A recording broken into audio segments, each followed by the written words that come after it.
રવિવારે પાકિસ્તાનના શહેર કરાચીમાં હજારો લોકોએ પેલેસ્ટાઈનીઓના સમર્થનમાં અને ગાઝામાં યુદ્ધને લીધે ઇઝરાયલ વિરુદ્ધ રેલી યોજી।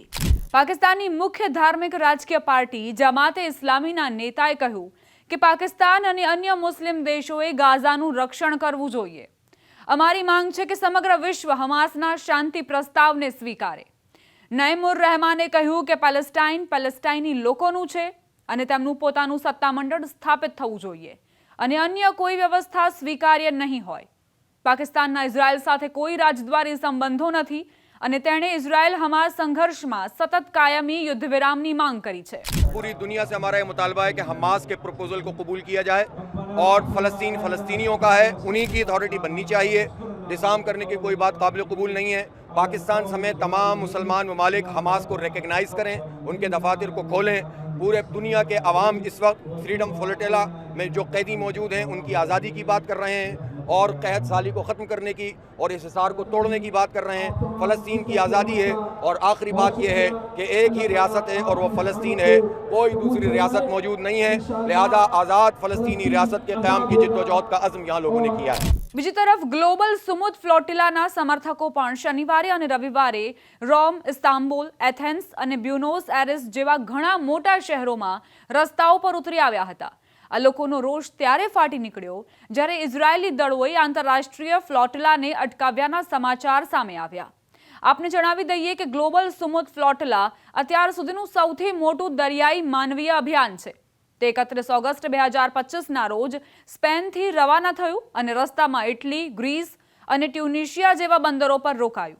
આ મિશનમાં શરૂઆતમાં 50થી વધુ નૌકાઓ અને 44 દેશોમાંથી આવેલા કાર્યકર્તાઓ, સંસદ સભ્યો અને સામાજિક કાર્યકર્તાઓ સામેલ હતા। તેમાં 500થી વધુ લોકો સવાર હતા, જેમાં ખાસ નામોમાં ગ્રેટા થનબર્ગ, નેલ્સન મંડેલાના પૌત્ર માંડલા મંડેલા અને ઇટલીના કેટલાક સંસદ સભ્યોનો સમાવેશ થાય છે। અમેરિકામાંથી પણ 24 કાર્યકર્તાઓ અને સૈન્ય વેટરન્સ આ અભિયાનનો ભાગ હતા। ફ્લોટિલાનો ઉદ્દેશ્ય ગાઝા પર 18 વર્ષથી ચાલી રહેલી ઇઝરાયેલી નૌસેનાની નાકાબંધીને પડકારવાનો અને ત્યાં ખોરાક, પાણી, દવા જેવી માનવીય મદદ પહોંચાડવાનો હતો। ઇઝરાયેલી નૌસેનાએ 1 ઓક્ટોબરની સાંજે લગભગ 130 કિલોમીટર દૂર ફ્લોટિલાને ઘેરી લીધી હતી।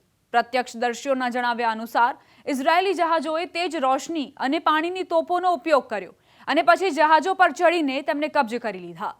ઇઝરાયેલે અગાઉથી ચેતવણી આપી હતી કે જો કાર્યકર્તાઓનો ઈરાદો ખરેખર માનવીય મદદ પહોંચાડવાનો હોય તો તેઓ એશ્કલોન બંદર પર રોકાઈ જાય, જ્યાં તપાસ બાદ સામગ્રી ગાઝા મોકલવામાં આવશે। પરંતુ કાર્યકર્તાઓએ આને સ્વીકાર્યું નહીં અને ગાઝા તરફ આગળ વધતા રહ્યા। ઇઝરાયેલનો દાવો છે કે ફ્લોટિલાનો હમાસ સાથે સંબંધ છે અને તેના દ્વારા સુરક્ષાને ખતરો થઈ શકે છે, જ્યારે આયોજકોનું કહેવું છે કે આ સંપૂર્ણપણે માનવીય પહેલ છે અને તેનો ઉદ્દેશ્ય ફક્ત ગાઝાની જનતા સુધી રાહત સામગ્રી પહોંચાડવાનો છે। ગાઝામાં યુદ્ધ ઓક્ટોબર 2023માં હમાસના હુમલા બાદથી શરૂ થયું। હમાસના હુમલામાં લગભગ 1200 લોકોના મૃત્યુ થયા હતા, જ્યારે 251 અન્યને બંધક બનાવવામાં આવ્યા હતા, જે બાદ ઇઝરાયેલે જવાબી સૈન્ય હુમલા શરૂ કર્યા। ગાઝાના આરોગ્ય મંત્રાલયે જણાવ્યું કે ઇઝરાયેલના હુમલાઓના કારણે ગાઝામાં અત્યાર સુધી 67,000થી વધુ લોકોના મોત નિપજ્યા છે અને લગભગ 1,70,000 ઘાયલ થયા છે। આ મંત્રાલય હમાસ સંચાલિત સરકારનો ભાગ છે। યુએન એજન્સીઓ અને ઘણા સ્વતંત્ર નિષ્ણાંતો તેના આંકડાઓને યુદ્ધ સમયના જાનહાનિનો સૌથી વિશ્વસનીય અંદાજ માને છે।